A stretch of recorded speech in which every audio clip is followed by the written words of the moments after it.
नाही, आता शिर्डी विधानसभा नामदार राधाकृष्ण विखे पाटील साहेबांच्याच नेतृत्वाखाली लढली जाईल अशी माझी अपेक्षा आहे. कारण की शेवटी पक्षाचं अजून निर्णय होणं बाकी आहे. तिकीट कोणाला मिळणार, काय मिळणार हा प्रक्रियेचा भाग आहे. पक्ष निर्णय घेईल, पक्ष त्याला संधी देईल.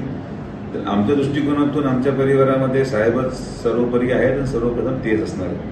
आता राहिला मुद्दा माझा, मी बऱ्यापैकी आता मला वेळ आहे, तर शेजारी पाहू आजूबाजूला कुठं काही संधी सापडली तर आपण प्रयत्न निश्चित प्रक्रियेमध्ये भारतीय जनता पार्टीच्या रचनेमध्ये तेच वैशिष्ट्य भारतीय जनता पार्टीचं आहे की या रचनेमध्ये प्रत्येक माणसाला संधी आहे आपलं मत व्यक्त करायची, उमेदवारी मागायची. त्या आधारावर जर भारतीय जनता पार्टीचा कोणीही व्यक्ती हा फक्त एका व्यक्तीपुरतं मर्यादित नाही, आज आमच्या या परिसरामध्ये असलेला तालुका अध्यक्ष असेल त्यालाही वाटलं की मी निवडून मला संधी पक्ष दिली पाहिजे, तो पक्षाकडे मागणी करू शकतो. शेजारचा मतदारसंघ तुम्ही म्हटले नाही, तो कोणता मतदारसंघ असा डोक्यात घेऊन तुम्ही सध्या विचारात आहात? आणि आता इकडे श्रीरामपूर आहे, तिथं राखीव आहे, तर इकडे शिवेला रावरी आहे, तिकडे संगमनेर आहे.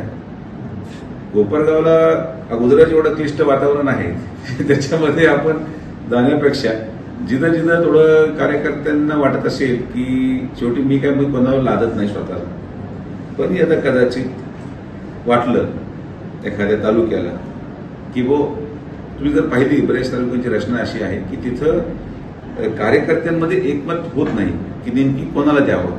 कधी कधी 4 लोक असतात, 3 लोक असतात. तर तिथं जर समन्वय झाला नाही तर मग मी त्यांना विनंती केली की तुमचा समन्वय होत नसेल आणि मी तुम्हाला चालत असेल. शेवटी आता मी सुशिक्षित माणूस या नात्याने माझं काम अर्ज करण्याचं आहे.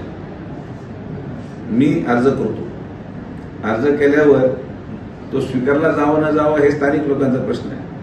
तर मी अर्ज दोन्हीकडे करून ठेवतो, दोन्हीकडून कुठेही मला संधी मिळाली. जसं भाजपमध्ये तुम्हाला मागण्याचा अधिकार आहे, तसं समजा आता राहुरीमध्ये कर्डिले साहेब आमचे तिथं आहेत, पण तिथं सत्यजित कदमनी देखील काल इच्छा व्यक्त केली पेपरच्या माध्यमातून असलं. मी देखील पक्षाला आमचे जे काही आजूबाजूचे पुढे मतदारसंघ जिथं समजा असा वाद झाला किंवा सत्यजित कदम की कर्डिले साहेब आणि तो वाद सुटत नसेल तर मी आहे.